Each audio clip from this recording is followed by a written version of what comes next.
Boa noite a todos. Nós estamos indo hoje para a aula 17 do curso sobre a obra A Nascente, de Ayn Rand. Nós estamos na parte 4 e hoje nós vamos trabalhar os capítulos 7 a 9. Então, o capítulo 7 ele começa com com o Peter Keating no saguão da firma, da antiga Franklin and Hire, depois Franklin e Keating, agora Keating e o seu sócio. Perdoem até agora que eu não me recordo do nome. Pitting e Dumont. E o que estava acontecendo no prédio? Né? Aquele teto, né? Quando o Keating olhava para o teto, ele já via o seguinte: a marca da remoção da escadaria do local. Né? O que restava da antiga escadaria? Só uma tinta branca. Né? E essa remoção da escada, né, dessa escadaria que havia no prédio, ela tem um significado profundo, um significado muito simbólico. Representa o fechamento definitivo de uma trajetória de ascensão, né? Não apenas física, é importante dizer, né? Não apenas física, mas social e profissional do Kit. Então, o que estava acontecendo? Cada ano que passava, a empresa ia achatando. Então, ela dominava, ela tinha como participação cada vez menor naquele prédio. Então, antes, essa escadaria fazia o quê? Ela conectava com os andares superiores, então, do mundo dos negócios. E o que isso queria dizer? O andar superior, como é normal em qualquer prédio de negócios, os andares superiores ficam reservados às maiores empresas, ao que existe de maior prestígio, aos melhores clientes. Então, o caminho anteriormente da Franklin Hire e depois dessa empresa que leva o nome do Keating, desse escritório, ele não estava mais indo para cima, ele estava se achatando, ele estava ficando cada vez mais para baixo. Né? E o que estava ocorrendo de um outro ponto, né? Se vocês se recordam, o Franklin, quando ele se aposenta, ele pede para o Keating, né? Ele esperava que o Keating reforçasse a perspectiva de que o que ele tinha feito tinha valido a pena, né?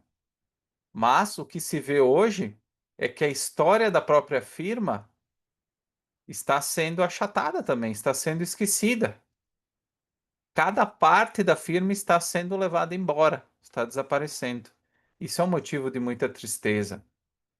Na época para o Franco, mas o Keating ele meio que ah, não está, ele não se deu conta dessa decadência. Nós não vemos ao longo do livro ele lutando para retomar o seu crescimento e conseguir novos negócios para a empresa, né?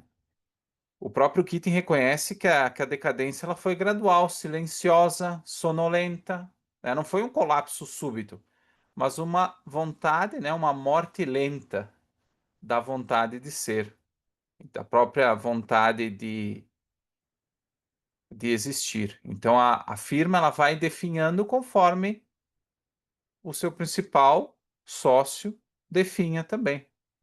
Né? Então ele não foi derrotado, derrubado pelo mercado numa concorrência sangrenta por clientes, né? O Keating, na verdade, e a empresa, né, o escritório como consequência, ele apenas deixou de lutar. O Keating, cada vez mais, e nós vamos ver ao longo dessa aula, ele percebe que a carreira que antes era sustentada fragilmente, né, por aplausos e aparências, ela está morta. E por outro lado, ele vê o Rourke, que apesar de ter passado por grande destruição material e muitas épocas de vacas magras, né, na questão de negócios, ele está recuperando tudo, porque ele manteve, mesmo nos momentos mais difíceis, a sua integridade. Então, o Keating, ele se desfaz junto com a sua imagem pública, porque ali nunca houve o quê? autenticidade, né? Não existe mais ninguém para aplaudir o Keating, para aclamar o trabalho do Keating. E se não tem ninguém para validar o Keating, esse homem de segunda mão, ele definha, porque ele não tem uma existência própria, né? E cada vez mais a gente percebe que a vida vivida pelos olhos dos outros é uma vida falsa. E essa é a vida do Kitty. Você se lembra nos capítulos anteriores que o Rourke ele nega o convite para gerenciar, né, a marcha dos séculos, né, a construção de todos os prédios que seriam usados nessa exposição, a Marcha dos Séculos. O Keating acabou ficando responsável por essas construções, junto com um grupo de outros arquitetos que ficavam sob a supervisão dele. E quando termina esse projeto, como que o Keating sai de tudo isso? Ele sai acabado, quebrado profissionalmente, mas principalmente espiritualmente. Uma coisa que era para ser o ápice da carreira dele como arquiteto tinha se tornado, na verdade, o seu epitáfio. A recepção pública foi desastrosa. A feira, que originalmente deveria celebrar o progresso, a modernidade, acabou evidenciando a falsidade daqueles estilos históricos, vocês se lembram lá do início do livro, que o Keating representava. O que ele trouxe para essa marcha dos séculos? Cópias vazias, construídas sem alma e nem propósito. Então, isso jamais poderia representar o futuro. Era uma cópia mal feita do passado. Esse foi o resultado que ele entregou. Esse fracasso externo é terrível para o Keating, não só financeiramente, como a gente comentou, mas principalmente espiritualmente, porque ele finalmente reconhece que ele não é um criador, mas que ele é um impostor. Alguém que imitou, seguiu, agradou, mas nunca ousou ser quem ele era mesmo. Ele não criou nada. E agora o mundo sabe disso. E pior, o próprio Keating sabe. Tanto que na descrição do texto, quando ele está refletindo para ele, né, mentalmente, sobre tudo que tinha acontecido, uma palavra que se repete é sempre fracasso. E essa palavra fracasso revela um confronto do Keating com a realidade. Ele sempre buscou fugir da realidade, evadir a realidade, com racionalizações e se sustentando pelos elogios dos outros, né? Só que agora não restam mais aplausos e mais ninguém para sustentar essa autoilusão. E a Rand traz isso como o quê? Como a crise do homem coletivista, aquele que justamente vive pela aprovação externa e não por valores internos. O Keating é aquele arquétipo do homem que abdica da própria consciência moral e criativa para ser aceito. Ele aceitou o jogo da sociedade, mas o jogo mudou. E agora ele é uma carta fora do baralho, literalmente.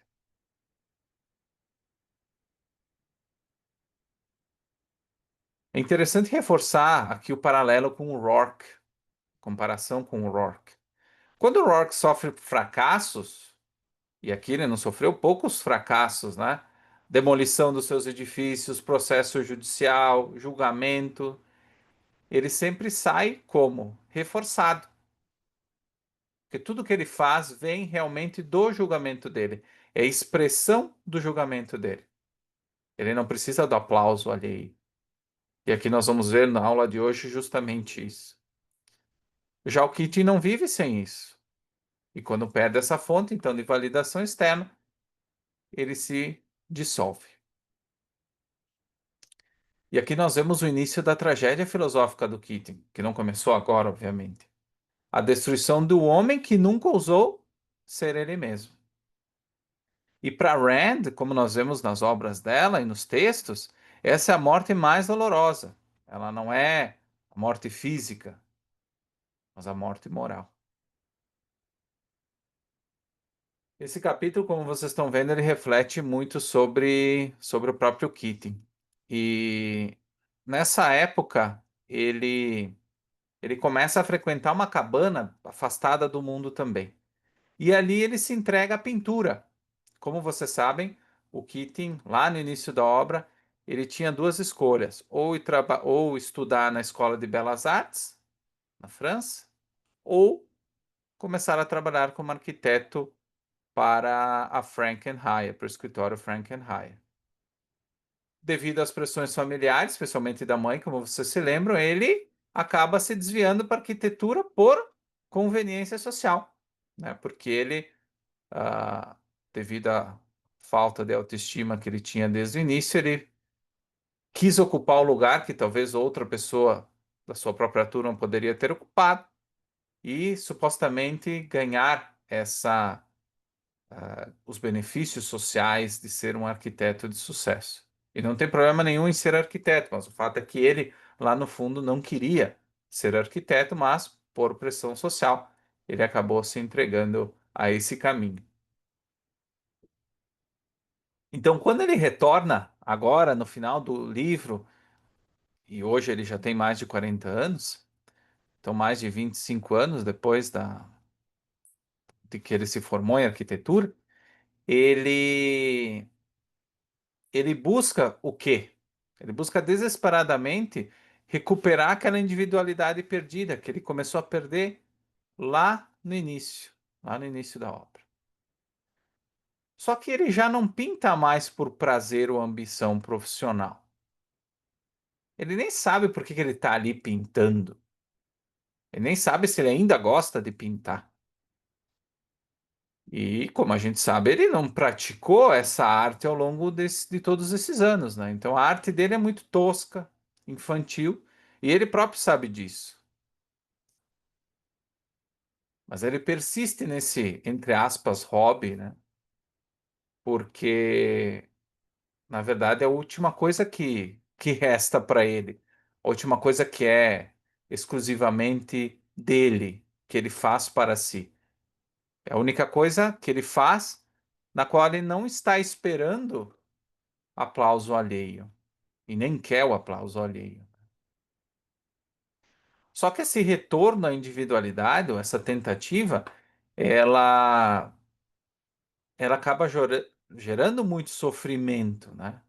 Ele não encontra alegria nessa pintura, apenas silêncio e ausência de julgamento, solidão. E aqui, de novo, mais uma reflexão interessante do ponto de vista objetivista, e da Rand especialmente, de que uma vida vivida sem propósito definido ou sem fidelidade a nenhum valor, ou sem princípios, acaba se tornando um fardo existencial. Então, mesmo ele se aproximando daquilo que poderia tê-lo libertado, já na época, né, a arte como expressão do eu, mesmo que ele não tivesse seguido, né, mas que ele tivesse mantido de alguma forma esse como um hobby ou alguma coisa que ele pudesse, do qual ele pudesse tirar algum tipo de prazer, isso já não é mais possível. Ele está voltando tarde demais. Só que ele já é deformado. E a Rand traz isso no próprio texto. Uma pessoa que envelheceu bastante. Ele é só 2 anos mais velho que o Rourke, mas ele parece muito mais velho, né? Fisicamente, psicologicamente. E aqui é interessante, ele pinta, pelo menos essa foi a minha sensação enquanto eu lia, ele pinta como um condenado, pinta as paredes de uma cela. Não porque ele ama, mas porque ele precisa encontrar algum sentido nesse confinamento. Ele está loucamente em busca de algum sentido para a vida dele. Se você se lembra dos condenados, muitas vezes eles marcam, né, especialmente nos filmes americanos, eles marcam quantos dias eles estão naquele local. E o Keating, de certa forma, está fazendo o mesmo nas paredes, né? Eu digo na pintura dele. Ele está marcando de alguma forma, está tentando achar uma justificativa para todos esses anos de confinamento que ele teve, né? E é interessante como vocês viram nos últimos capítulos, e agora a próxima aula também, Quando o Rourke ele se isola, o isolamento dele é produtivo, fértil, pleno de propósito. Ele se isola para fazer uma obra, ele se isola para descansar, como nós lemos. E todos esses momentos de isolamento, eles são como se fossem, hoje em dia, ócio criativo, né? Já o isolamento do Keating é estéril, porque ele some para a cabana para pintar, para daí tentar recuperar um pouco daquela individualidade perdida, só que ele já não sabe mais como viver, né? Por ele ter vivido tanto tempo a, com reflexo dos outros, ele já não sabe mais como viver por sua própria conta. Então isso é bem triste, né? Então nós vemos um Keating que cada vez mais ele está se dando conta dessas coisas. Só que isso a Rand reflete muito em outras obras também, como a Revolta de Atlas. Muitas vezes é simplesmente tarde demais para você começar a viver, para você buscar o seu propósito. Então não é simplesmente se dar conta de uma coisa e tentar começar a viver, né? É preciso um pouco mais do que isso.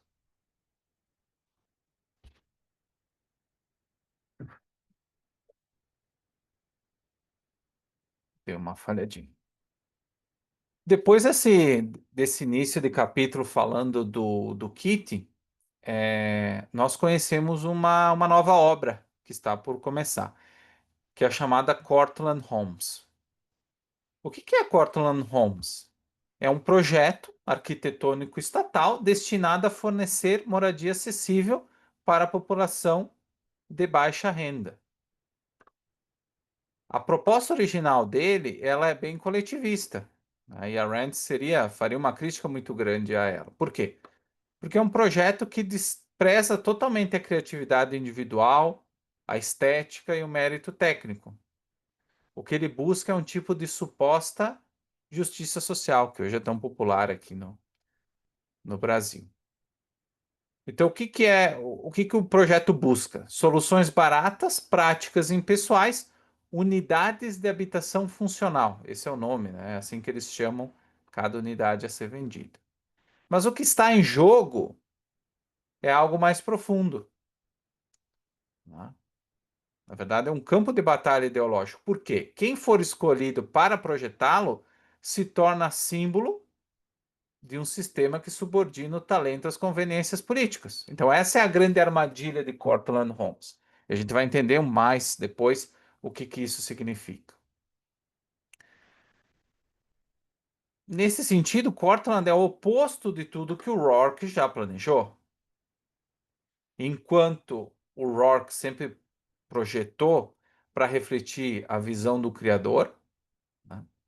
Cortlandt, né, é baseado no quê? É moldado, ele é um projeto estatal, é moldado por burocratas e demagogos que querem uma obra para o povo, ainda que o povo não tenha pedido nada. Então, o Rourke, por um lado, sempre buscou excelência, e Cortlandt busca conformidade. É importante vocês terem bem claro essas diferenças para nós entendermos depois o que que isso tem a ver com o Rourke, né? Lembrem-se que Cortlandt, no contexto do livro, a proposta é o quê? É construir esse conjunto habitacional no pós-Grande Depressão, então onde que existe muita pobreza e automaticamente falta de moradias, ou as moradias existentes são muito caras, né? Os aluguéis são muito caros, então o governo busca responder a isso construindo unidades que saíssem com um aluguel mais acessível, né? Por isso, desse lançamento público, dessa busca pública para arquiteto que consiga fazer um projeto que atenda essas restrições.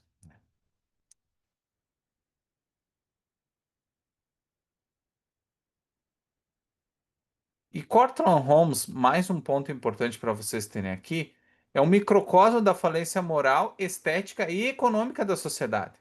Porque essa sociedade de nascente, ela abandona o indivíduo criador. Ela ainda abandona o indivíduo criador em nome da coletividade. Então, por mais que nós estejamos vendo o Rourke progredindo nos seus negócios, né? E a tendência é que isso continue, a sociedade como um todo, ela não passou a adotar o individualismo. Então, o sucesso do Rourke, ele não significa uma grande mudança social, né? Apesar desta sociedade, o Rourke está tendo sucesso. Tanto que essa obra, a existência dessa obra, dentro do romance, prepara o terreno para um dos clímax mais poderosos da obra que nós vamos ver até o final do romance. Não posso dar spoiler agora. Então vejam que a Cortland Holmes não é simplesmente mais uma obra. Ela tem uma simbologia muito maior do que simplesmente mais um projeto.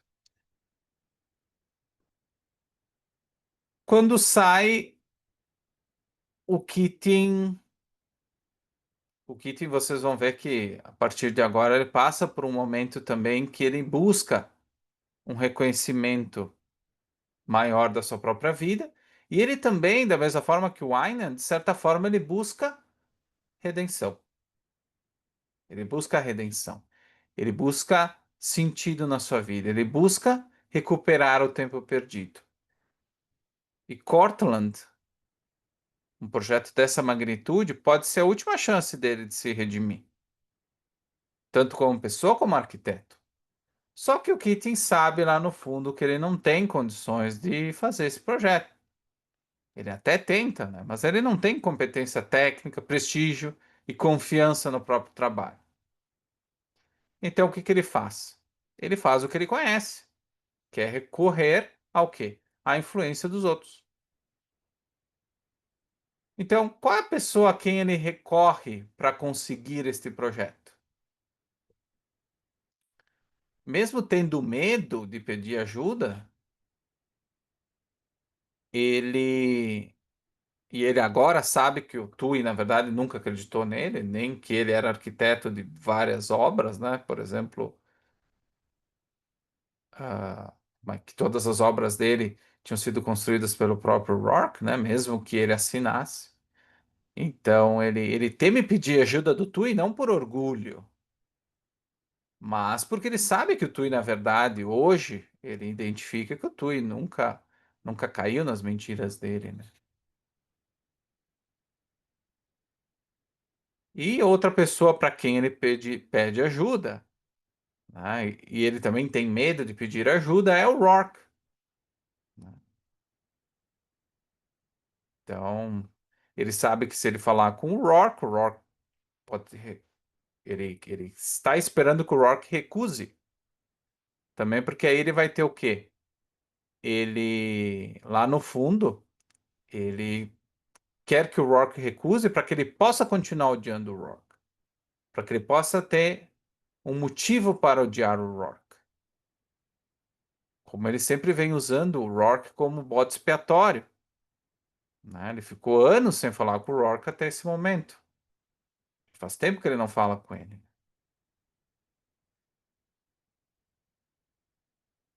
Então, esse capítulo ele traz praticamente o ponto mais baixo da trajetória do Kitty. Ele não aceita, né? Ele não só depende dos outros, mas ele faz o que ele faz consciência disso, ou seja, ele se humilha profundamente, e mesmo assim ele insiste, né? E quando ele procura o Tui não ajuda o Keating diretamente, ele testa o Keating, ele desafia o Keating, e ele faz isso com uma crueldade terrível. Ele chega ao nível de fazer com que o Keating deseje ser manipulado, que implore por uma oportunidade. Então o Keating ele já não é mais uma peça importante no tabuleiro do Tui. Então o Keating realmente ele tem que rastejar, né, para tentar ter a ajuda do Tui, né?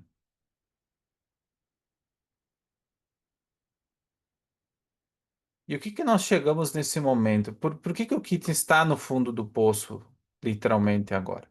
Não é só por causa que eles estão desmanchando praticamente as escadarias e a firma está ficando cada vez menor, o espaço físico da firma está ficando cada vez menor, com menos negócios, mas a gente vê que o Kit ele já não busca mais criar, porque antes ele ainda buscava criar, por menos que fosse, nem que fosse com o nome dos, colocando o nome sobre um trabalho dos outros, porque ele ainda achava que ainda isso cumpria um papel de trazer aplausos e elogios para ele.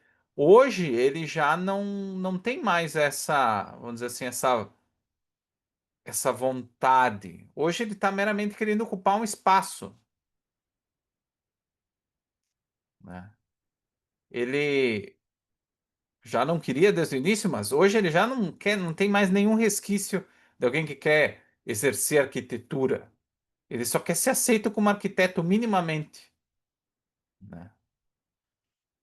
Ele só quer não desaparecer, não se dissolver da mesma forma que ele dissolveu a própria vida como um todo. Internamente ele está uma figura de está praticamente derretendo, mas para o mundo externo ele ainda quer ocupar um lugar. Ele quer ocupar qualquer lugar. É o que sobrou para ele, infelizmente.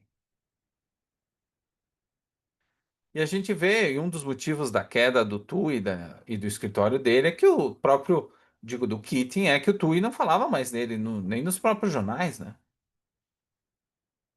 E ele explica para o Keating que se ele fizesse isso, ele estaria sendo o quê? Um individualista, né? E que ninguém era insubstituível.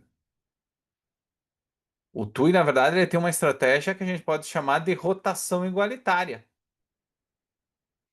O que que é essa rotação igualitária? Ele vai usando essas pessoas, só que ele impede que alguém se destaque por méritos próprios, justamente porque qualquer grandeza pessoal ameaça o controle do coletivo, esse poder que ele quer ter sobre a sociedade. Por isso que ele se incomoda demais com o Rourke, porque o Rourke é essa pessoa que se destaca por méritos próprios. Então, os peões que ele usa no tabuleiro de xadrez da estratégia dele, eles não podem se destacar. Então, o Keating teve um momento onde que foi útil ele se destacar, mas que agora ele já tinha cumprido seu papel. E por isso tinha sido colocada outra pessoa no lugar dele, que era o Gus Webb, né? E o Tui via muito claramente a cultura, a arquitetura, a imprensa, a arte, como uma arena de manipulação. Então, quando ele promovia alguém, não era por talento, mas por utilidade. Então, quando a fase do mercado da arquitetura representava aquela estética tradicional influenciável, né, que atendia ao gosto da multidão e que dependia de elogios, esse era o papel do Keating. Esse indivíduo era perfeito para aquela ocasião. Só que quando aí a gente vê isso no livro, a arquitetura ela passa teoricamente por uma nova fase, uma fase chamada pelo Tui, né? Claro que cada um tem uma interpretação diferente, né? O Rourke fez de uma forma modernista, o Tui de outra, o mercado de outra. O que que ele faz? Ele coloca o Gus Webb, ele troca. E o Gus Webb, falando de arquitetura, ele é muito pior que o Kit. Ele é um arquiteto grotesco, medíocre. Então era perfeito para essa nova fase de suposta modernidade trazer essa banalidade como norma. Então hoje, que tipo de modernidade que o Tu estava pregando através da arquitetura? Aquela coisa totalmente sem forma nenhuma. Não seguia mais nenhuma forma tradicional, não cumpria nem forma e nem função. Então nós saímos de um período onde que ainda se tentava manter uma forma, mas se desrespeitava a função, se colocava coisas, estruturas onde elas não tinham nenhum papel a cumprir, e agora a, a forma também tinha sido jogada no lixo. Então estava sendo completa, estava sendo terminada a estratégia de fazer o quê? De eliminar qualquer coisa que fosse o bom, né? Que fosse o bem feito. Então, o TUI, nesse sentido, tá cumprindo o seu papel.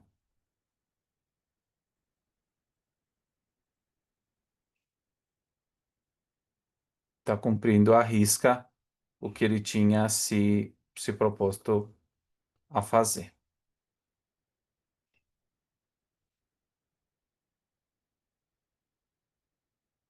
Então, retomando, eu acho que é importante a gente destacar o Keating, nesse momento, ele perdeu utilidade para o TUI.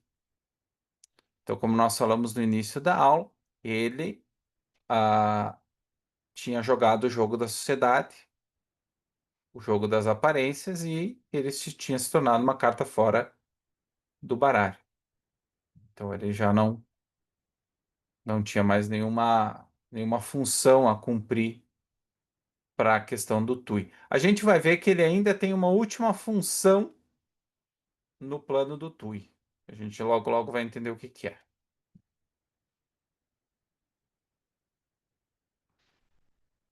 E nós vemos ali no capítulo que o Tui ele tem muito medo. Esse é um tipo de sentimento que a gente não tinha visto tanto, tão claramente nas passagens do Keating. A gente sabia que ele era um arquiteto medíocre, que ele copiava dos outros, mas esse sentimento específico de medo é relativamente pouco explorado na obra até então. E na verdade agora a gente sabe, o medo do Keating é o medo da realidade. É o medo da verdade encarnada pelo Rourke. Porque se lembrem que nesse momento o Rourke se torna amigo do Einand, o que vocês sabem disso. O Einand, através dos jornais do Banner, ele pode levar qualquer um ao nome de grande arquiteto. É um magnata dos jornais, mas ele tem uma grande influência no mercado imobiliário. O Keating sabe que o Rourke não busca essa fama, então é difícil que ele vá pedir isso ao Einand. Só que olha que engraçado, o Rourke pode acabar conquistando de graça o que o Keating passou a vida inteira tentando comprar. Então, o Aynan agora está totalmente hipnotizado pelo Rourke, pelo trabalho que ele faz, pelo que ele representa.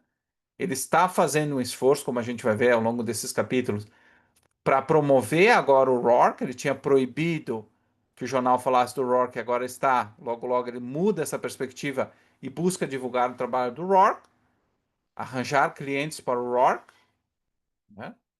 Porque ele também tem busca de redenção pelos motivos dele, como nós vamos ver. Então o Rourke ele está vencendo e ele está conseguindo tudo que o Keating sempre quis, sem fazer esforço nenhum, né? E justamente o Rourke está vencendo porque ele não se dobrou, né?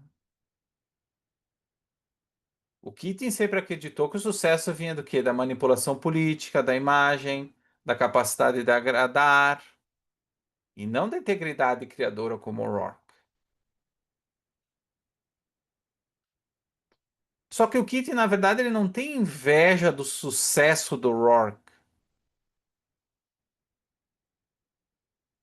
A gente percebe ao longo da obra, obviamente, algum tipo de competição, né? Mas, na verdade, todos os títulos públicos foram para o Keating.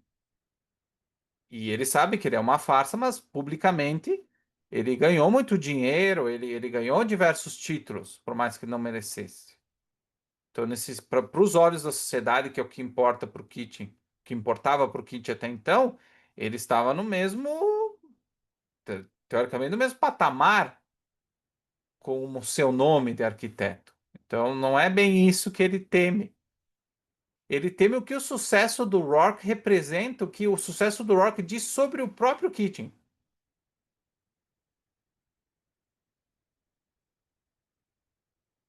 Porque o que que isso do que ele se dá conta?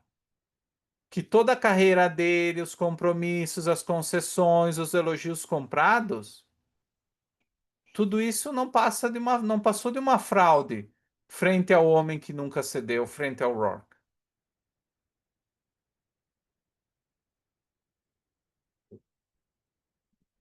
O Keating até tenta provocar o Tui enquanto eles estão conversando sobre Cortland. E ele tenta dizer que o Rourke está indo bem, não sei o quê. Porque ele espera que o Tui vai dizer que o Rourke ele vai ser derrotado. Lá no fundo, ele quer que o Rourke seja derrotado, não porque ele odeia o Rourke de verdade, né? Não porque ele odeia pessoalmente o Rourke. Ele odeia o que o sucesso do Rourke significa para ele. Então é muito importante a gente ter isso muito claro. Só que o que que o Tui diz? O Tui deixa transparecer que, na verdade, o Rourke em si ele não pode ser parado. Que ninguém pode parar o Rourke. Tanto que o Tui deixa claro que ele não precisa mais perder tempo com o Rourke. Vocês se lembram na aula passada que ele sai dando gargalhadas?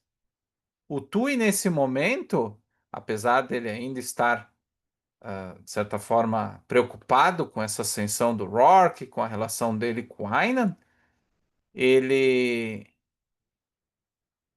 ele já está um pouco relativo, ele já está mais ou menos entendendo que o jogo está ganho dentro da estratégia mais ampla dele. Parece que ele tenha tido algumas derrotas com relação ao Aynan e ao Rourke.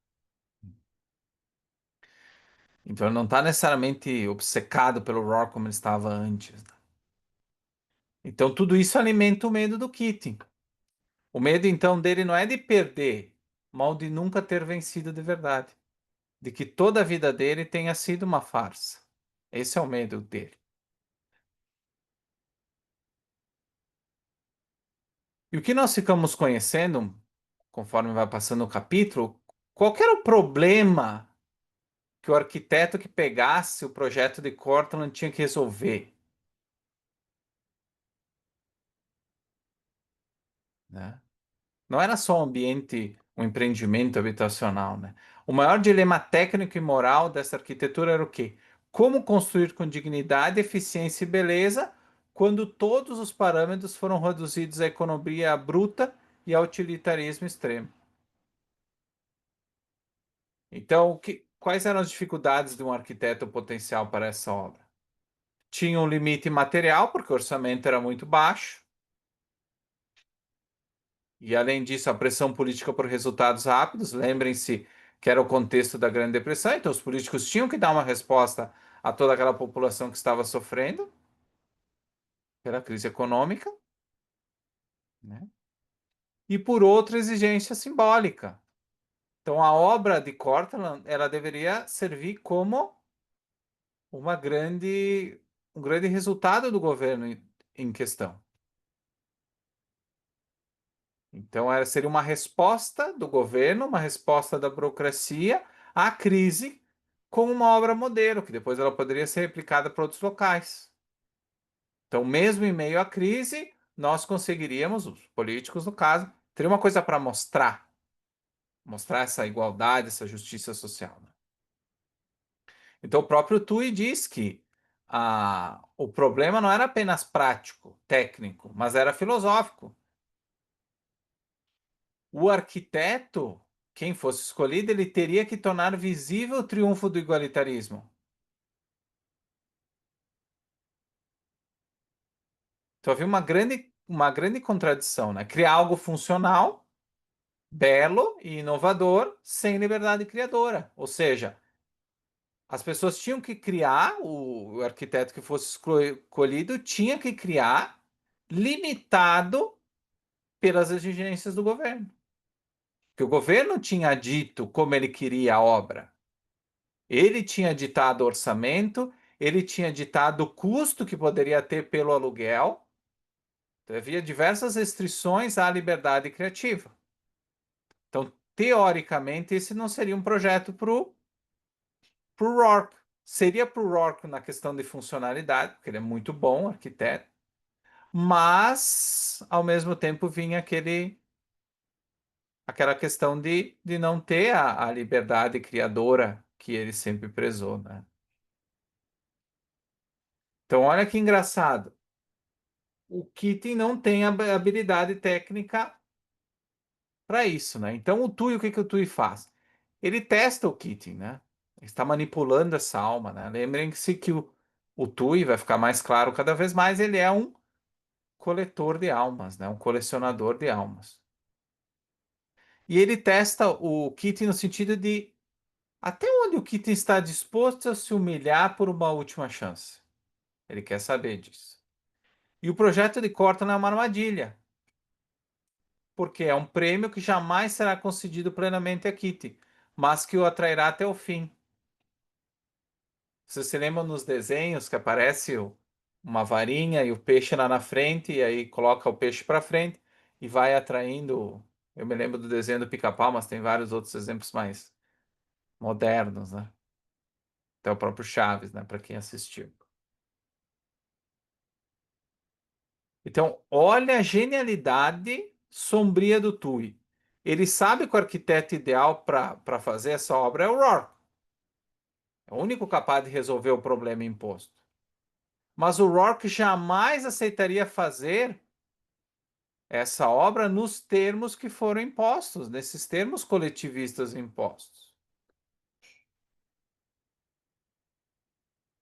Então, esse é o último conflito entre dois mundos: o mundo do criador independente e o do parasita político. Então vejam bem como tudo que está acontecendo na obra ele vai tomando uma importância maior e não e cada obra, cada debate, cada evento ele vai tendo diversas camadas complexas ali para a resolução do enredo.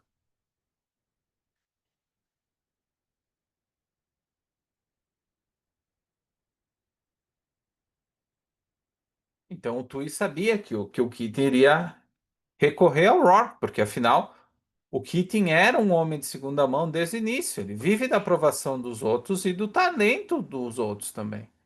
Do talento alheio.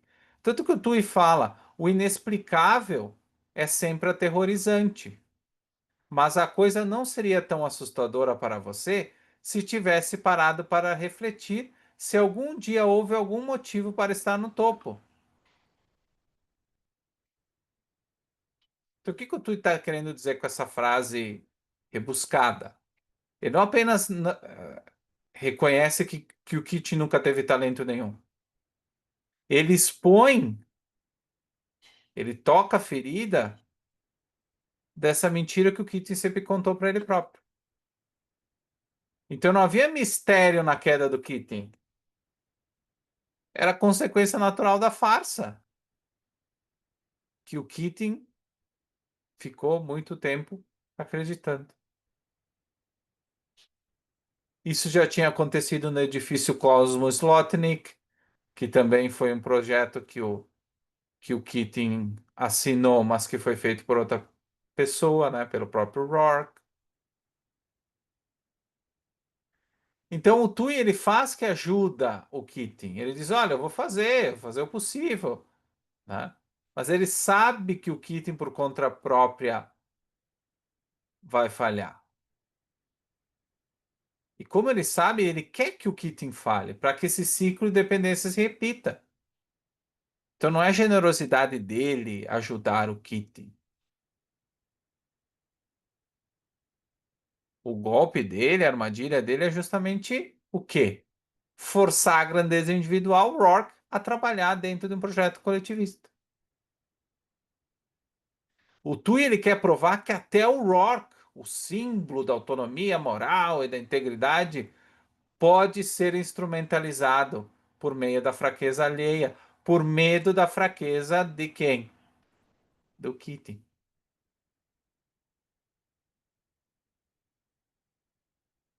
Veja bem que tipo de plano que está sendo pensado pelo Tui. O Keating ele até passa algumas noites tentando enfrentar o desafio de Cortland como se ele fosse o arquiteto que a sociedade um dia aclamou. Que a sociedade já não aclama mais ele. Então ele se tranca no escritório, mergulha em gráficos, se recusa a receber ajuda. Então ele luta contra a própria irrelevância, né? Ele tenta. Só que como o Tui já suspeitava e o próprio Keating cada vez mais reconhece, ele é uma farsa. Ele é um copiador, ele é um repetidor. E essa obra exige visão, ousadia e integridade técnica. Então, ao amanhecer, o Keating chega à conclusão que todos nós já sabíamos que ele era o quê? Incapaz de fazer essa obra. E a dor que o Keating sente ao amanhecer não é por causa simplesmente do fracasso profissional, por causa dele não conseguir dar uma solução para esta obra. É uma dor existencial. Ele não está na frente de um projeto que ele falhou, apesar de ser o caso, né? Não é simplesmente isso. Ele está na frente de uma vida que nunca foi sua. Então, pela primeira vez, o Kit encara como é que é ser ele mesmo sem a proteção dos outros. E esse vazio para ele é terrível. E a humilhação máxima chega, ele pede ajuda do Rock. Uma pessoa que ele desprezou, invejou, tentou suprimir, mas que no fundo ele passa a identificar que ele sempre admirou. Tanto que ele telefona, então, ele marca a reunião e torce para que o Rock recuse. Tanto que ele diz: faça com que ele recuse e eu terei o direito de odiá-lo. Então, o que que essa frase diz? Ela mostra o abismo psicológico do Keating. Ele prefere o ódio ao reconhecimento de que o Rourke é necessário. Porque o ódio ainda preservaria o quê? A capacidade dele encarar essa nulidade. Mas o Rourke aceita ver. E é interessante aqui que o Rourke ele não aceita por misericórdia, né? Ele não humilha nem consola. Qual é o código do Rourke? Ele é coerente. Ele vai ouvir, considerar e decidir de acordo com seu julgamento, sem ressentimento, sem caridade, sem medo. Isso é insuportável para o Kit. É mais uma pessoa da mesma forma que o Einand, que quando ele vê o Rourke, ele vê o homem que ele poderia ter sido, só que não foi. Eu vejo uma simbologia envolvida. Se tem alguma pergunta, pessoal, antes da gente entrar no capítulo 8, então está finalizado o capítulo 7. Então, no início do capítulo 8, o Keating vai visitar, marca a reunião, né? A reunião marcada no final do capítulo 7 vai se encontrar com o Rourke. E já se havia passado mais de 6 anos sem que eles tivessem se encontrado. E o choque do Rourke é profundo e silencioso, né? Embora ele não tente demonstrar essa emoção, a, a expressão dele facial trai o impacto daquela visão. Então, quando ele olha para o Kit, ele meio que se assusta. Só que não assusta só a aparência física do Keating, que está terminado, né?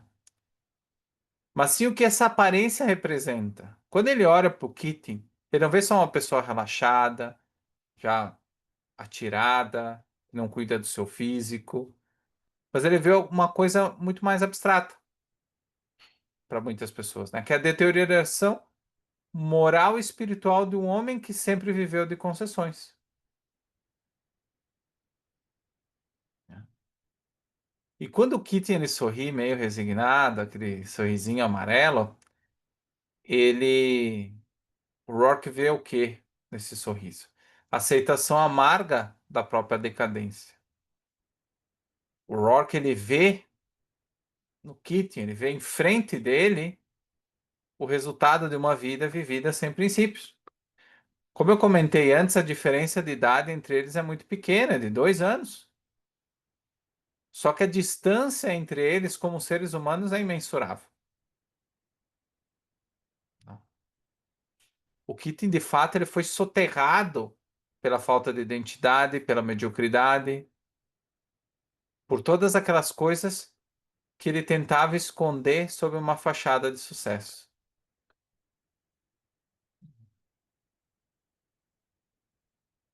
E o Keating, ele, durante a conversa, ele, ele disse que talvez o Rourke está recebendo ele porque ele está, de certa forma, perdoando o Keating pelas ações passadas dele, né? Porque o Keating traiu ele, competiu de forma desleal, se apropriou do talento dele, assinou coisas que ele não tinha feito e que o Rourke tinha feito.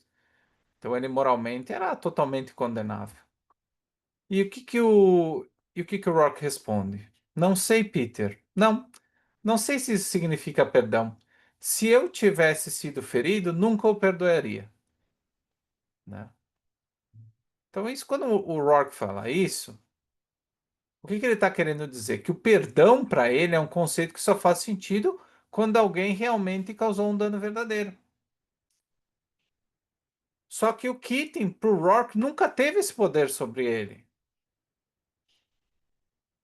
O Keating sim prejudicou ele, e ele sabe disso, mas nunca foi na essência. Nada que o Keating tenha feito atacou os princípios centrais do Rourke. Não afetou de verdade o Rourke, né?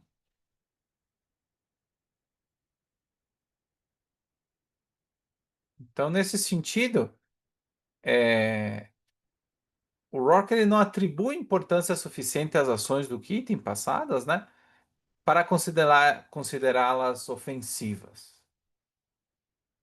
E para o Keating isso é terrível. A indiferença do Rourke é pior, é mais dolorosa que o ódio.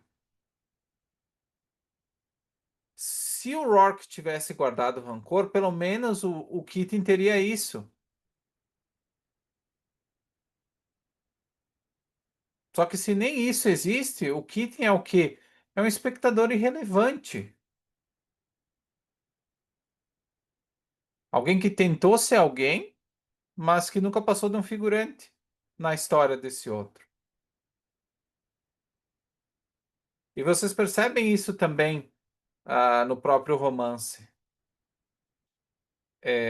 Nenhum vilão, diferentemente de muitos outros filmes e romances, ah, isso vai ficar mais claro para vocês. O verdadeiro conflito do romance não é o Rourke contra o Tui ou contra o Keating. Na verdade, o grande conflito, o grande eixo central da trama é o conflito entre o Rourke e a Dominique. Esse é o processo central da obra, esse é o eixo central da obra. E tudo que está girando em torno desses dois acaba sendo, de certa forma, irrelevante.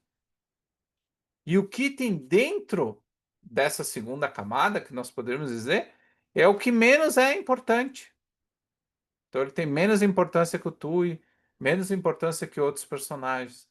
O Tui ele realmente vai, o Kitten ele vai desaparecendo, né? Nesse sentido. E claro, o Kitten ele acaba reconhecendo que ele é um parasita. Ele fala pro Rourke: Rourke, eu sou um parasita. A vida inteira fui um parasita, né? Ele diz: eu não retribuí, eu não alimentei, né? Eu não contribuí, não retribuí, não contribuí. Eu só me alimentei dos méritos dos outros. Nunca houve uma relação de troca entre ele e o Rourke.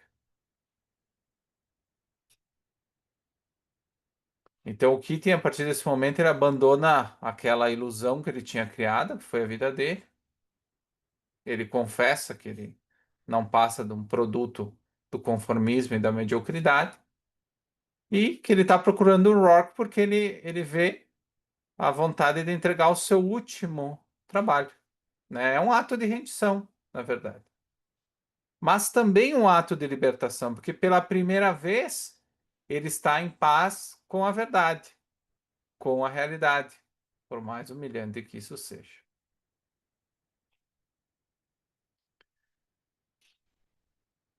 Então, quando o Keating fala isso, o Rourke ele fica empolgado com a possibilidade, porque ele diz que ele já vinha estudando muito tempo princípios arquitetônicos da economia, funcionalidade e beleza estrutural. Então, ele já vinha pensando em obras como Rourke, como Cortlandt, mesmo antes desse processo surgir. E ele entendia, ele se empolga porque ele entende que isso é um campo aberto para ele poder aplicar a sua criatividade. Então, o Keating, mesmo sem saber, ele oferece para o Rourke uma chance de fazer algo grandioso sem concessões exatamente do seu jeito. Então, o Rourke não fica entusiasmado pela oportunidade pública ou pelo prestígio que essa obra pode trazer para ele, mas pelo puro prazer de criar, porque vai ser um tipo de obra que ele nunca tinha feito. Então, essa é uma oportunidade para ele como arquiteto. Mas agora aparece uma faceta um pouco diferente do Rourke, né? Ele diz para o Keating que isso não era um ato de altruísmo, não era um favor para o Keating, né? Ele não estava fazendo isso para o Keating alcançar a redenção, né? Mas por um motivo egoísta, né? Porque ele queria construir Cortland como ele pensava, sem concessões. Então ele diz: se eu entrar nessa, terei meus próprios objetivos. Vou esperar ganhar tanto quanto você, provavelmente mais ainda. E ele deixa muito claro: a construção tem que seguir meu projeto à risca, sem interferência do governo, do TUI, de Keating ou de qualquer outra parte. Ele só quer a liberdade para construir da forma como ele quer. Então, para aceitar o projeto, ele só impõe uma condição: que o edifício fosse construído exatamente como ele o projetasse, sem qualquer alteração, ajuste ou melhoria por parte de terceiros. Tanto que ele fala: o meu trabalho do meu jeito, uma motivação particular, pessoal, egoísta. É só assim que eu funciono. É só assim que eu trabalho. Isso é tudo que eu sou. E ele fala para o Keating, porque o Keating diz que vai fazer. Bate no peito, deixa comigo. Ele diz para o Keating: as pessoas envolvidas serão tantas, cada uma com autoridade, cada uma querendo exercê-la de um modo ou de outro. A sua batalha será dura. Você precisará ter a coragem das minhas convicções. Você terá que ter a coragem das minhas convicções. O Rourke não queria garantias legais, ele queria a palavra do Keating. E o Keating dá a palavra dele. Ele até faz um contrato informal, datilografado, para registrar isso. Mesmo sem validade jurídica, na época, e hoje em dia também não, o valor moral desse documento era altíssimo. Ele deixava claro que, se o Keating quebrasse a sua promessa, o Rourke teria em mãos a prova de que tinha projetado Cortland e iria usar isso. Então o Keating ele recebe, né, ele dá ao Keating um voto de fé, talvez o último que ele pode receber. É um voto de confiança, né?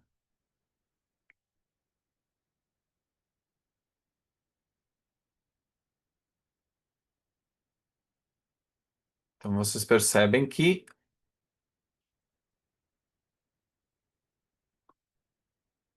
o Rourke ele está muito entusiasmado com isso. E ele explica, tem duas passagens que eu acho importante trazer, que eu acho que reforçam um pouco de quem é o Rourke, né? Ele fala para o Kitty: antes que você possa fazer algo para os outros, é preciso ser o tipo de homem capaz de fazer alguma coisa, que não é o caso do Kitty. Mas para fazer alguma coisa é preciso amar o processo de fazer, e não as consequências secundárias. E depois ele fala: ficarei feliz se as pessoas que precisam disso encontrarem uma vida melhor numa casa projetada por mim. Sempre buscou isso.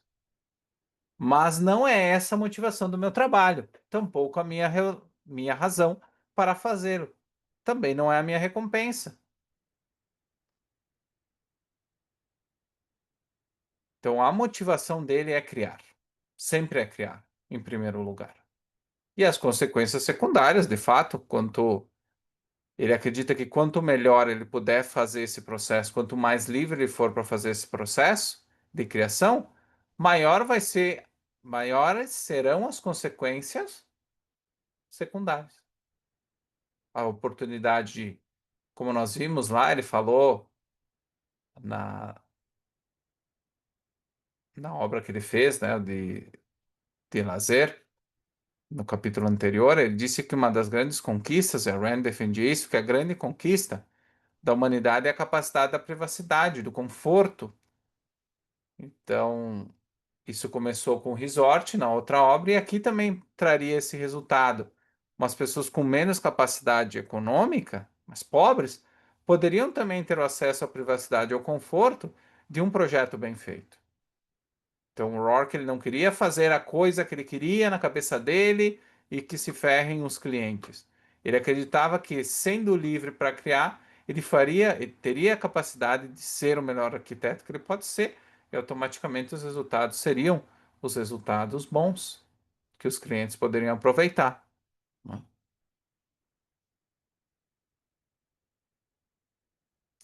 Então, depois de assinar o contrato, de fato, o Rourke ele ri suavemente, ele tem uma alegria serena, tranquila, né? Não é de desdém. O Rock não via isso como um triunfo sobre o Keating ou como um ato de superioridade, mas sim uma oportunidade de ter mais uma criação autêntica dele, né? A marca dele, do início ao fim, já bastava. Ele tinha vencido o mundo mais uma vez, em seus próprios termos. Já o Keating vivencia esse momento muito diferente. Para ele é um momento de profunda humilhação. A aceitação do Roar, como a gente já viu, traz para ele dor. É como se o riso do Rock confirmasse o quê? A inutilidade de tudo que ele havia sido, de tudo que ele tinha tentado parecer.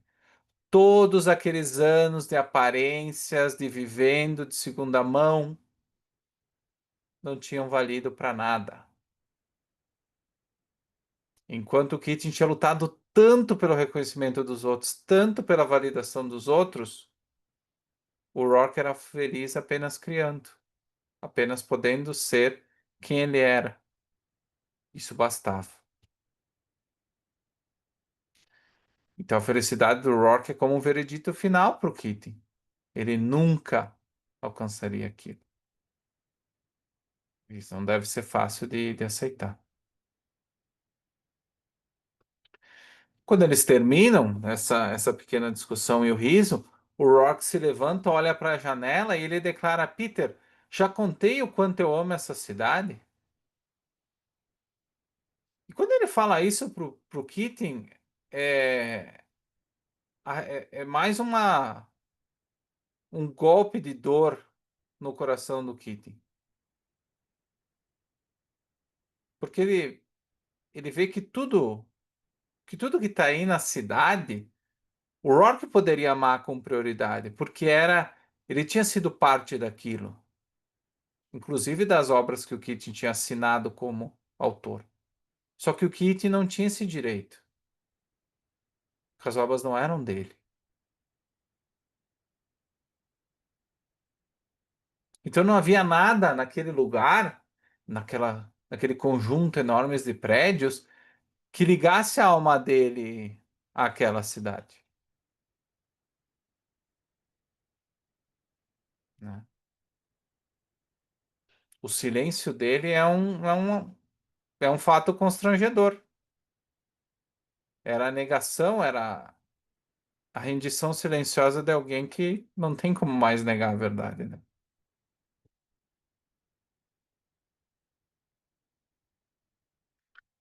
O Keating vai embora na página 773, vai embora da casa. Quando o Keating sai, o Rock fecha a porta, o Rock se recosta contra a porta e fecha os olhos. E o que ele sente não é alívio nem superioridade, mas uma pena. Mas não uma pena compassiva ou piedosa, né? Mas uma emoção rara que ele mesmo achou muito estranho. E ele nunca tinha sentido isso, nem quando o Henry Cameron desmaiou diante dele, nem quando o Mallory chorou por não suportar as injustiças no mundo. Aqueles momentos sim tinham sido dolorosos, porque eles tinham sido puros, nobres, limpos, frutos sim de pessoas que tinham princípios claros, que de fato estavam sofrendo porque tinham vivido aquelas decepções. Só que esse sentimento que ele sentia era um gosto amargo na boca, parecia mais sombrio. Então a pena que ele sente do Keating era um resultado do que? Da constatação plena da ruína de um homem, da morte de um homem. Mas não a ruína material profissional, que ele já tinha visto com outros, por exemplo, Cameron, mas a destruição total do espírito humano. Ele não encarava o Keating como um vilão, mas um ser que havia sido despido de toda a dignidade ao longo da vida dele, gota após gota, em troca daquela aprovação dos outros. Só que essa pena não era acompanhada de respeito, por isso que era tão amargo pro Rourke. Era um sentimento que não era baseado numa correspondência aos princípios dele, aos valores dele, como ele tinha sentido pelo Mallory e pelo Cameron.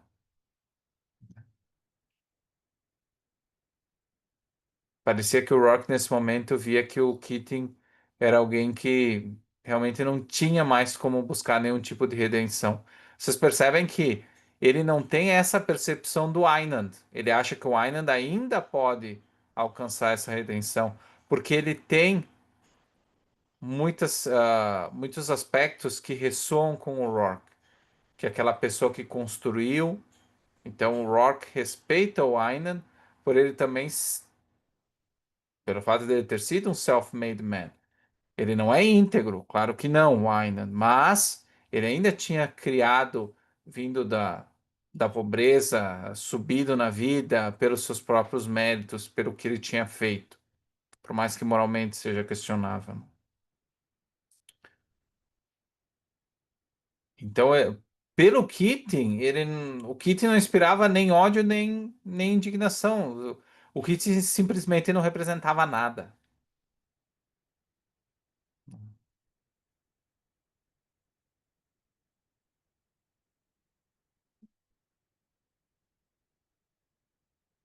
E o Rourke ele sentia vergonha por sentir essa pena, né?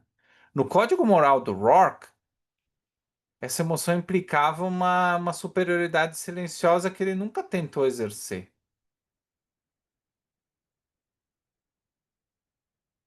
Mas ele via na frente dele, ou tinha visto na frente dele, um ser que tinha falado totalmente como indivíduo. Esse é um momento bem triste da obra. E ele faz uma crítica à noção normal de virtude, né?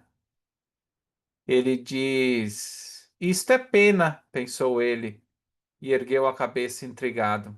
Pensou que devia haver algo de terrivelmente errado com o mundo em que aquele sentimento monstruoso era chamado de virtude. É muito comum nós ouvirmos, né, que nós devemos ter pena dos outros. O que que isso significa de verdade, né? Ter pena dos outros. Então, essa reflexão é o quê? É uma repulsa que ele sente pelo conceito tradicional de virtude. Que virtude é piedade, é tolerância ao fracasso, como uma espécie de nobreza. Para o Rourke, virtude é criar, é ser, é manter a integridade. Já a pena, o que que é a pena para o Rourke? É a admissão de que há vidas que se tornaram tão vazias que só resta observá-las com pesar.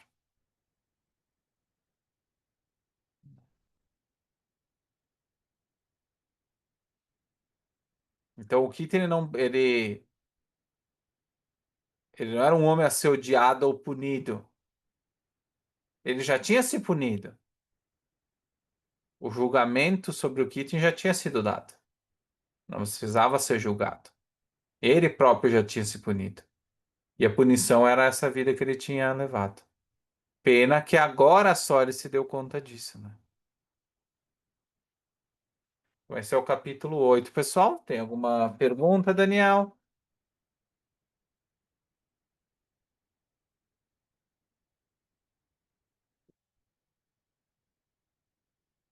Tranquilo. Então vamos para o último capítulo da aula de hoje, que é o capítulo 9. Então. No capítulo 9 a gente volta um pouco nas conversas iniciais do Einand com o Rourke e no projeto, que então ele contrata o Rourke para fazer, que é uma casa no interior, né? E por que que ele, qual que é a intenção do Einand em construir a casa? É evitar que a cidade tocasse em Dominique. Então, a ideia dele era proteger a Dominique da influência destrutiva da cidade. Um lugar onde que o mundo, com seus valores corrompidos e sua mediocridade, não pudesse alcançá-lo. Então, a Dominique era como aquela estátua, né? É algo puro, delicado, e que a cidade poderia contaminá-la, tipo uma obra exposta à chuva ácida, né? Com o tempo, ela pode ir se desgastando, perdendo a cor, perdendo o brilho. Então, essa toxicidade, essa acidez do mundo não iria tocar na Dominique. Ela seria preservada, né? Como se fosse uma boneca, como se fosse uma grande obra de arte que não pode ser, não pode sofrer influência de nada, nem de ninguém. Caso contrário, ela pode se dissolver, né? E ser perdida a sua autenticidade.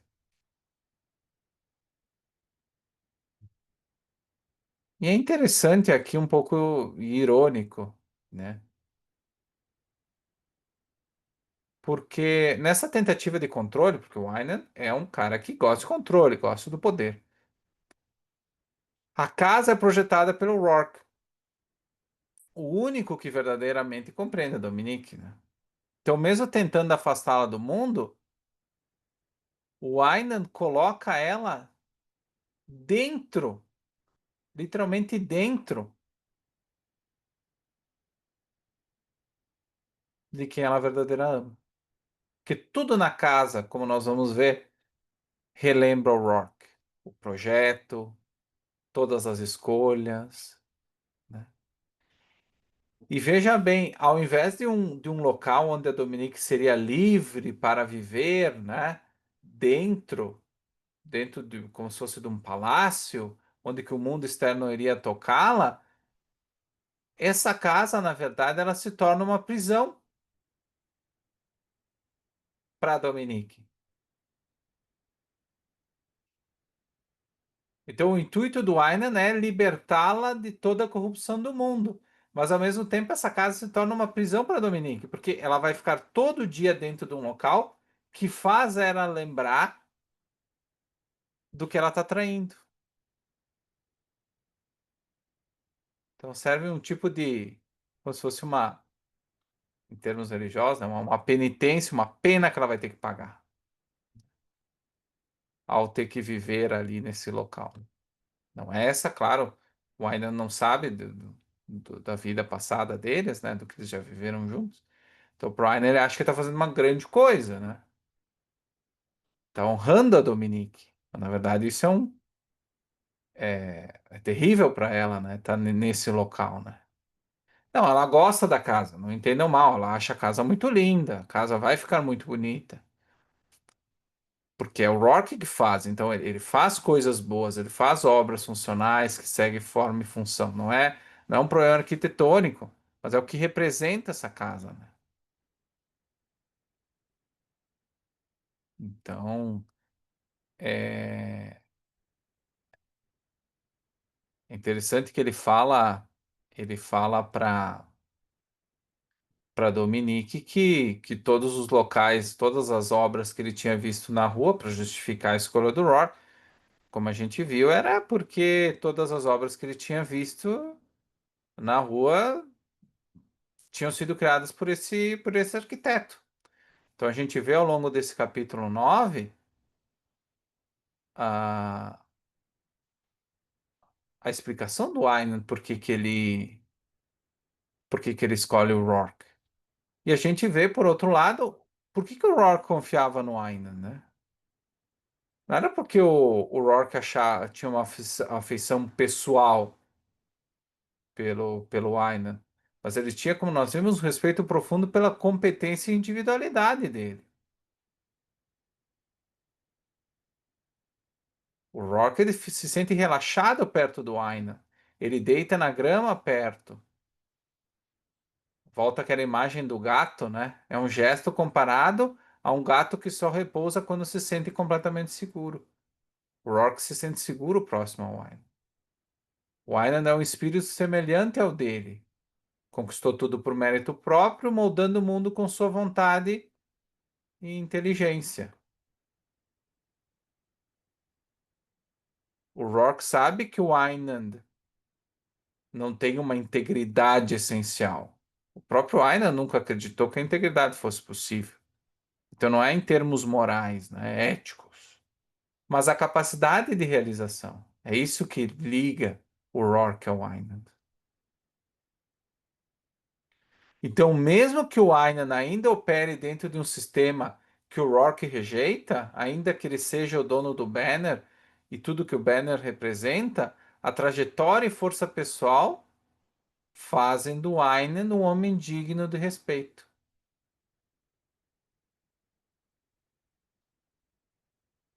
O Rourke acha que existe um ideal escondido, mas ainda vivo, um idealismo dentro do Aynan, mesmo com todo o cinismo do poder, da busca de poder que ele tem. Então ele vê esperança no Aynan, algo que ele não vê no Keating. Então percebam o que vincula, porque nós podemos. A primeira impressão vocês poderiam entender, e o próprio Rourke diz que inicialmente ele odiava mesmo antes de encontrar o Aynan. Antes de conhecer o Aynan, ele não tinha interesse. Ele foi para a reunião com a ideia de negar aceitar esse projeto, né, da construção da casa, trabalhar para o Aynan. Mas ele tinha mudado de ideia. Ele diz para o Aynan que ele muda de ideia. E é justamente isso que nós discutimos agora há pouco. Esse é o motivo dele mudar de ideia.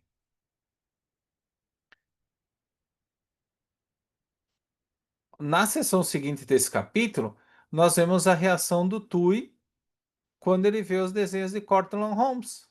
Porque o que o Keating tinha feito, né?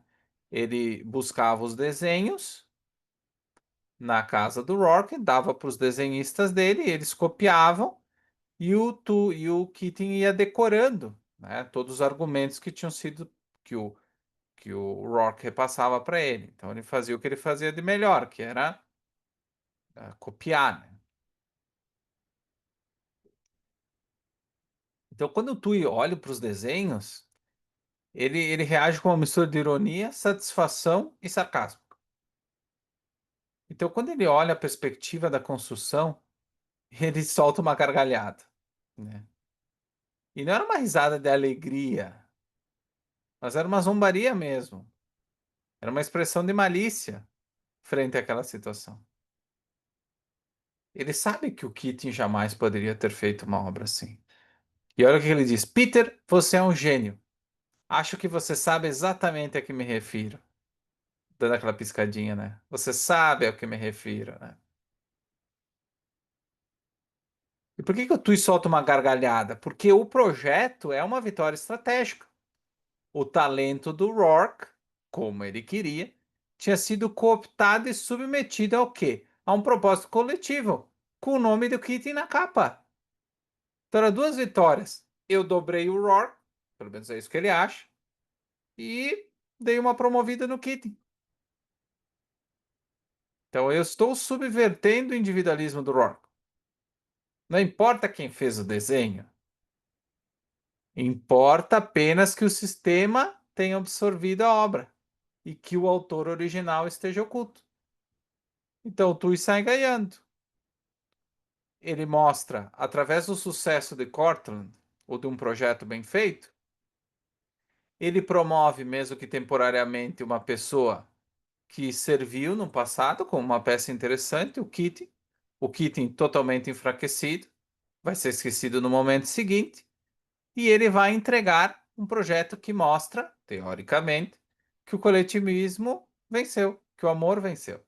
Agora, uma expressão muito comum. Então, o amor venceu, o coletivismo venceu, a justiça social venceu com este projeto de Corta.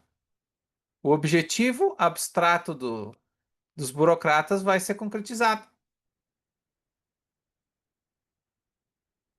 É incrível. Será que essa é uma vitória pro Tui mesmo? A gente vai esperar um pouco para ver. Mas aparentemente sim. Ele conseguiu dobrar indiretamente o Rock, usou o kit de bode expiatório e logo vai poder descartar ele, porque as pessoas já não vão mais se lembrar dele mesmo. Só que todo mundo ao redor do Rock, especialmente o Wynand, o Wynand e a Dominique, eles percebem que o Keating não poderia ter sido autor de tal projeto. Tanto que o Aynan disse: se Peter Keating fez esse desenho, eu vou comer na janta todas as cópias do banner de hoje. O Aynan ele fica um pouco desconfiado. Ele acha que talvez isso envolva algum tipo de sacrifício pessoal. Ele acha essa submissão do Rourke um pouco estranha. Ele começa a se perguntar: será que eu devo admirar mesmo essa pessoa? Será que eu, como Aynan, devo admirar mesmo o Rourke? Eu não estou entendendo por que ele age dessa forma. A Dominique também, mas a Dominique ela entende perfeitamente porque o Rourke assumiu o projeto, né? Sem buscar crédito e reconhecimento. Porque na cabeça dela, o que ela quer reafirmar? A convicção de que o mundo não está preparado para aceitar um espírito como o dele. Então, nesse caso, mais um projeto que o Rourke faz para o Keating, volta aquela parte daquela voz na cabeça da Dominique dizendo assim: viu? Tá ali, ó, a visão trágica, o ceticismo, o pessimismo que eu tenho quanto à realidade, ele tá aí, olha a prova. Tá ali a sociedade que recompensa a mediocridade e marginaliza a essência. Mais uma prova de que o Rourke ele nunca vai poder viver nesse mundo, que esse mundo quer destruir o Rourke, porque mesmo quando ele desenha, sai com o nome de outro. Esse mundo não está preparado para o Rourke. O Rourke vai perder. O Rourke vai perder. Vocês podem ver que até esse momento a Dominique, oficialmente ao longo da obra, ela não mudou a sua posição original. Ela ainda continua com aquele ceticismo bem forte. E esse fato colabora para que esse, para que ela continue pensando dessa forma. Então, o Aynan, ele reage com indignação frente a isso, né? E frustração, que ele vê um outro Rourke, e aí esse ato do Rourke parece uma contradição ao que ele está vendo, né? A como ele está vivendo essa relação com o Wine, com o Rourke. E a Dominique com dor silenciosa e resignação. É assim que é a vida, né? É assim que é esse mundo, e esse mundo nunca vai reconhecer o Rourke. Fazer o quê? É assim que ela percebe.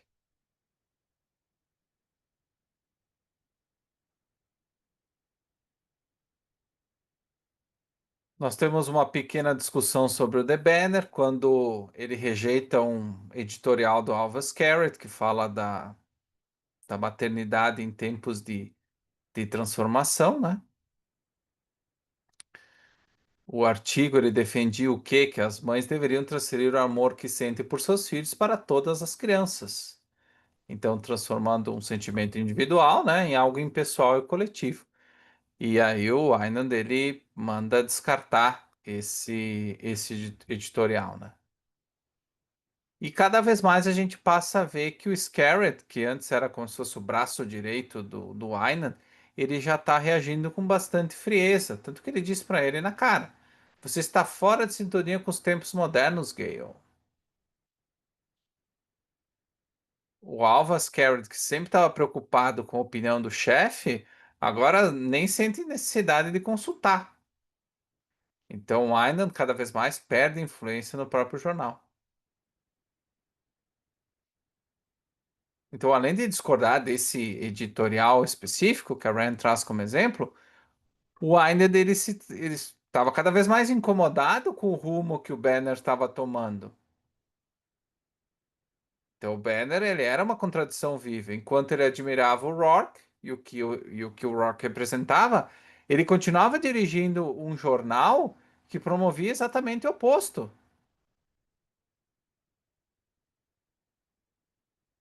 Então, o Ainda ele estava se transformando. Mas da mesma forma que na semana passada a gente viu, isso não gerava, não se traduzia em ações concretas. Ele continuava deixando o jornal funcionar, mantinha essa fachada de controle, embora ele soubesse que o Banner, e ele estava vendo que o Banner não representava, não refletia mais a vontade dele. Né? Vocês sabem que no capítulo passado a gente viu aquela campanha Não Lemos Wynan, promovida pelo Gus Webb, né? Que é um dos últimos suspiros do Tui. Mas não está muito preocupado com essa campanha, porque a ameaça de verdade não vinha de fora, mas de dentro. Ninguém mais lá reconhecia o Aynan, ninguém mais lá dentro reconhecia e respeitava ele.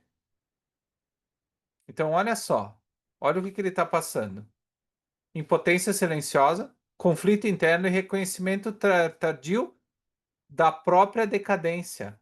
Então, nós estamos vendo que, de fato, a decadência é o início da ruína moral do Aynan. Porque no início, o Banner publicava o que ele queria que publicasse, ele achava que tinha poder. Depois, o Banner começa a publicar o que ele quer, os editores começam a fazer o que eles quiserem. Aí ele chama, eles respeitam, eles tiram de circulação as coisas. Agora, muita outra coisa estava sendo publicada e nem passava mais por ele. Então, ele já não tinha mais controle, nem pelo próprio negócio. Ele não tinha mais essa influência.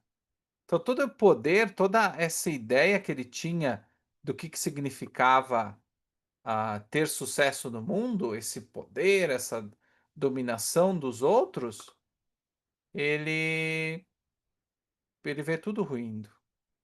Ele vê que tudo isso era mentira. Tanto que ele tenta, numa medida desesperada, podemos dizer, ele dá uma ordem para que todos os departamentos do Banner comecem a enaltecer o Aynan, enaltecer o Rourke, perdão. Ele diz para todo mundo: falem do Rourke. Então ele quer, da mesma forma que o Keating, ele quer buscar uma redenção. Então todas as matérias que saíam do Rock eram elegantes, sóbrias, inteligentes. Era um tributo genuíno à grandeza artística do Rock. Não é que as reportagens eram ruins. Tanto que o Wynand, ele permite que o Banner volte a circular dentro da casa dele. Anos e anos não tinha entrado uma cópia do Banner dentro do apartamento dele, dentro da casa dele. E pela primeira vez no Banner estava saindo alguma coisa digna, que representava esses valores mais profundos que o Aina nunca tinha deixado claro publicamente, né? Então ele também estava saindo das aparências e ele finalmente queria ter um jornal que trouxesse as ideias nas quais ele realmente acreditava. Então essa era uma medida do quê? Mais uma forma de tentar se redimir, né? Transformando o Banner em um veículo de defesa daquilo que ele respeitava, o Howard Rourke. Só que da mesma forma que o Keating, às vezes é tarde demais. E qual que foi o resultado social da Ordem do Aina? O resultado da campanha pró-Rourke foi frustrante. O público comum permaneceu indiferente, porque ele não conseguia reconhecer o valor artístico e filosófico da obra do Rourke. O cidadão comum não dava bola para isso. Nos círculos mais cultos e artísticos, a repercussão foi ainda pior. A associação com o Banner, um jornal que já tinha reputação bem duvidosa, prejudicou a imagem do Rourke.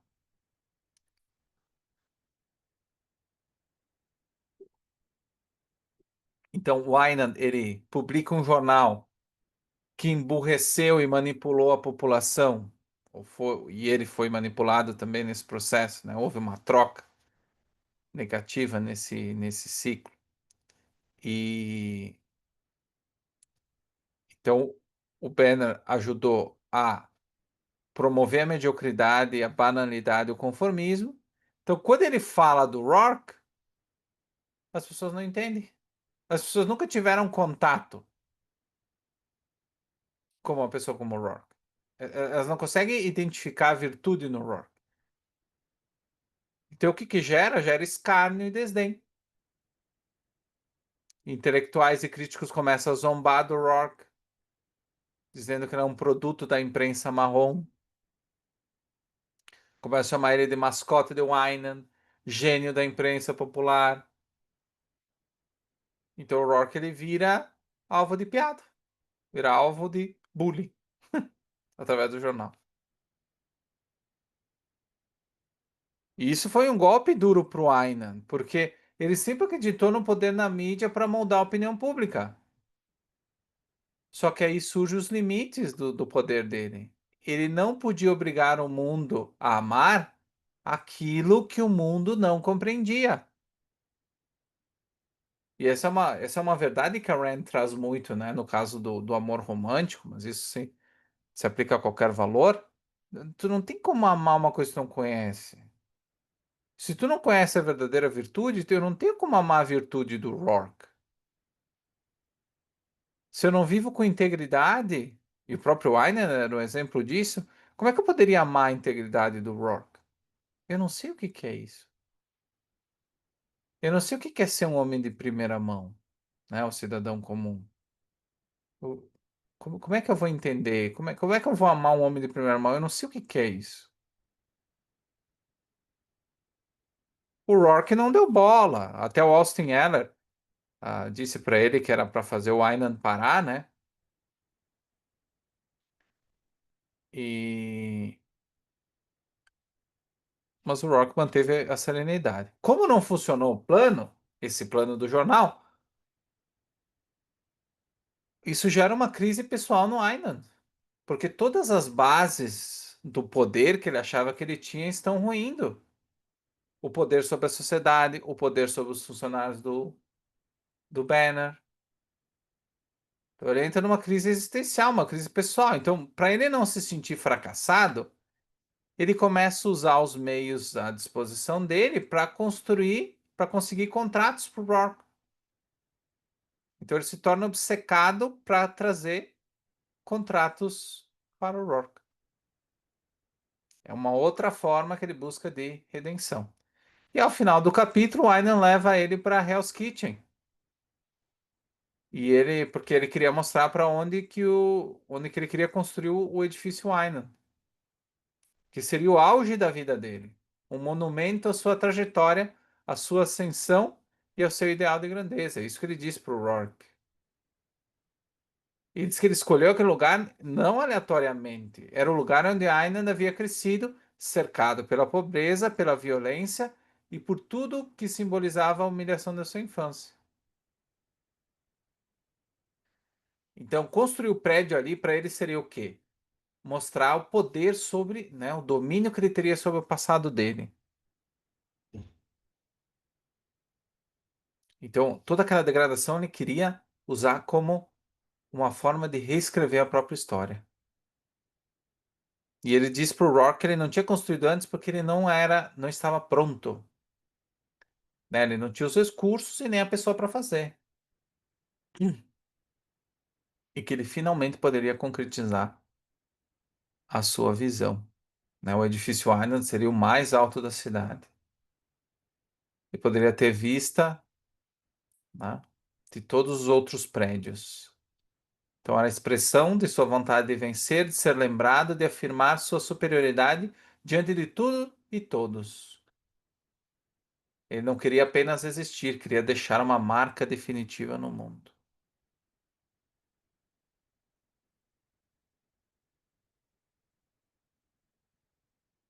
Então, essa levar ele lá é, é- na visão do Aynan é um gesto de muita amizade com o Rourke, é se abrir, é mostrar o seu passado para o Rourke. Só que a gente tem que entender o seguinte: construir um prédio ali é um gesto de poder, sem dúvida, a gente acabou de ver, mas também é um ato de desespero.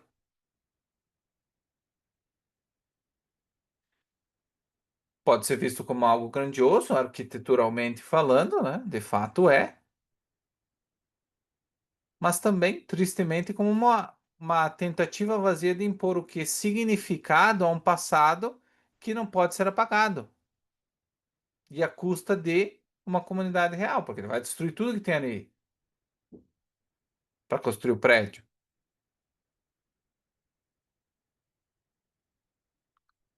Vai ter um impacto no local ali.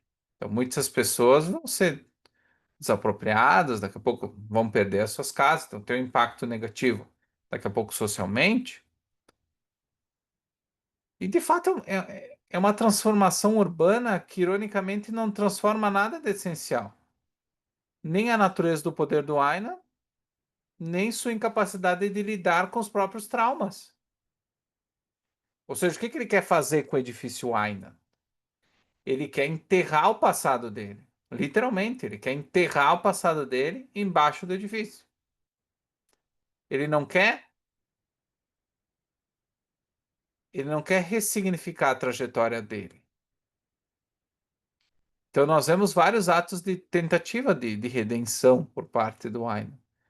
Mas na verdade, lá no fundo, ele não quer isso mesmo. Ele quer enterrar esse passado. Ele quer pouco a pouco enterrar tudo que ele fez de errado. Ele não quer se dar conta e mudar. Ele quer enterrando isso. Ele quer fazer alguma coisa, seja mandar as pessoas escrever sobre o Rourke, enterrar toda a Hell's Kitchen abaixo, por tudo abaixo para construir um prédio. Então a gente não está vendo um Einand que verdadeiramente ele quer retornar aquele individualismo, aquela integridade que ele perdeu. Não, ele quer afundar aquele passado. Ele quer se salvar por alguns atos. Ele quer se redimir com atos de fora dele. Mais obras para o Rourke. Saiu o jornal com umas reportagens legais sobre o Rourke. É tudo fora dele. Ele quer construir o prédio em cima do passado dele, literalmente. Porque de verdade, que lógica tinha construir um prédio em meio a Hell's Kitchen? É uma representação de poder, eu saí dali, agora eu vou me vingar, eu vou apagar a pobreza, colocando um prédio em cima de todas essas terras onde eu vivi.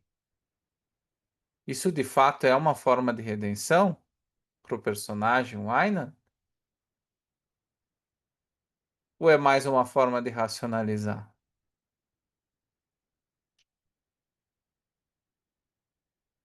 Porque ele quer que o edifício seja uma trajetória, né, um monumento à sua trajetória, à sua ascensão e ao seu ideal de grandeza.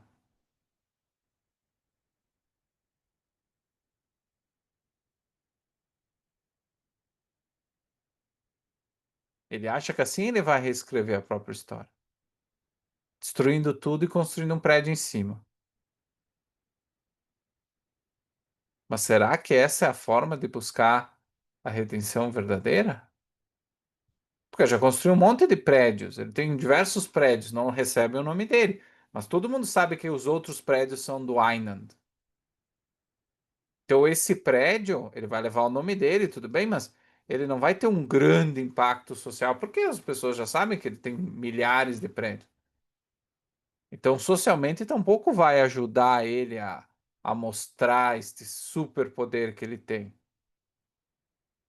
Vai ser um prédio mais alto, vai ser diferente, talvez mais bonito que os outros que estão próximos. Mas e daí? As pessoas, as pessoas não estão preparadas para a grandeza, da mesma forma que elas não estão preparadas para as outras obras do Rourke, para o que representa o espírito, a integridade, a estética dele. O povão não vai entender o edifício Aynan como um grande símbolo de poder. Isso é um prédio grande, mais um prédio grande. Só que agora o Aynan não percebe isso, né? Ele não percebe isso. Ele acha que agora sim eu vou me redimir. O que falta era construir um prédio com meu nome, em meio da favela, em meio ao bairro pobre, né? Só que de fato a gente vai ver que talvez não seja o suficiente. Então, esse é o final do capítulo 9 da aula de hoje. Não sei se vocês têm alguma pergunta, Daniel. O Daniel coloca aqui, né? Jogar para debaixo do tapete. É justamente isso que o Aynan tenta fazer. É justamente essa busca dele. E existem diversas outras simbologias que a gente vai integrando, né, nas próximas aulas, né? Mas hoje foi bem pesado. Então, eu sugiro que quem não pôde aproveitar desde o início, assista as gravações, porque de fato tem muito valor aí. Tem muitas reflexões filosóficas pertinentes, especialmente o capítulo do Kitty, o 7, e este capítulo 9. Então, eu gostaria de agradecer a presença de todos. Muito obrigado ali pela participação. E a gravação fica disponível para vocês a partir de amanhã. Uma ótima noite, pessoal. Obrigado, Daniel, e a todos pela presença. Um abraço. Boa noite.